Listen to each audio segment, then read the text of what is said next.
The fascinating intersection of language, isolation, and human development. Welcome! Today, we are embarking on a fascinating journey to explore the origins of language and communication. Inspired by historical examples of how humans communicate in isolation, we will delve deeper into this topic. If you are interested in these interesting topics, don't forget to subscribe to our channel and like our video. Let's get started. In the realm of language development, the implications of isolation present a captivating yet troubling narrative.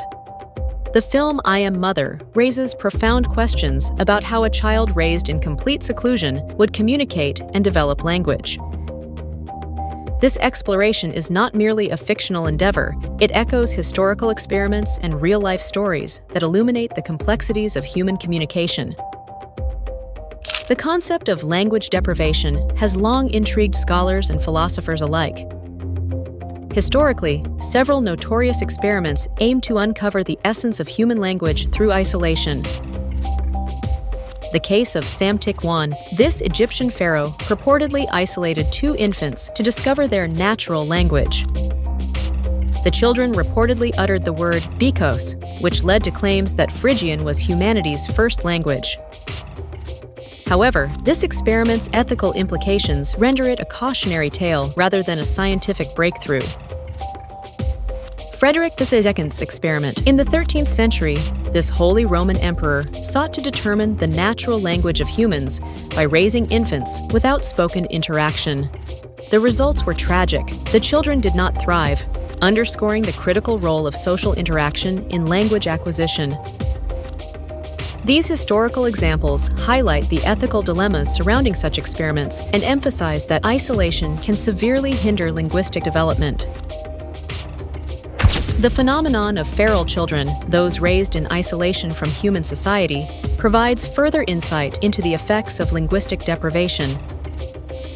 Amala and Kamala, perhaps one of the most famous cases, involves two girls raised by a she-wolf in India.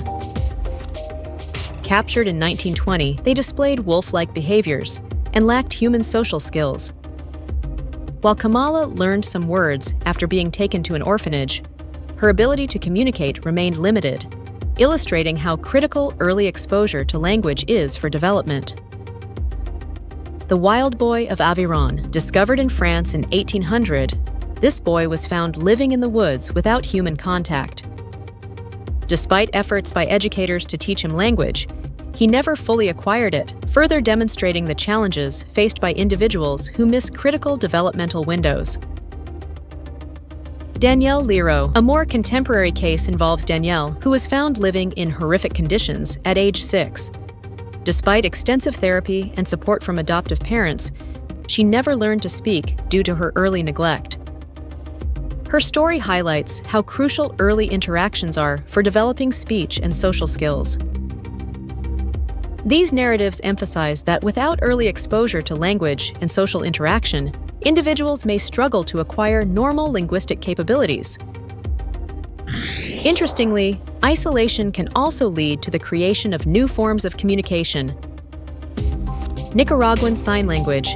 In the 1980s, deaf children in Nicaragua began creating their own sign language when formal education was unavailable. This spontaneous development illustrates humanity's innate drive to communicate, even in the absence of established languages. Dialect formation. Research has shown that isolated communities can develop unique dialects over time. This process involves mixing and simplifying linguistic features from different languages as communities evolve separately. For example, Creole languages often emerge in isolated settings where speakers from diverse backgrounds need to communicate. The exploration of language development also invites philosophical inquiries about thought itself.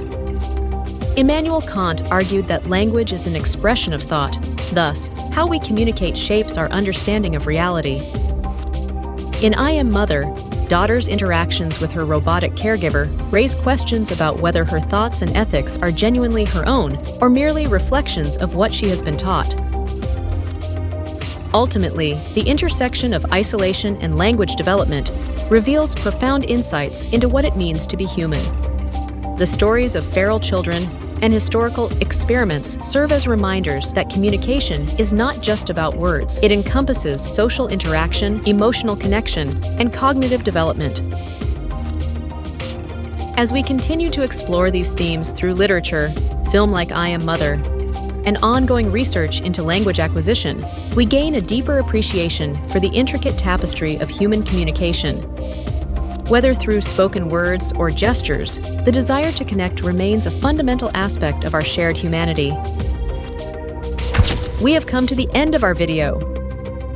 As we explored the complex nature of language and communication, we realized once again how deep and interesting human nature is. If you would like to see more content on these topics, don't forget to share your thoughts in the comments. Don't forget to subscribe and turn on notifications because more is on the way. See you soon!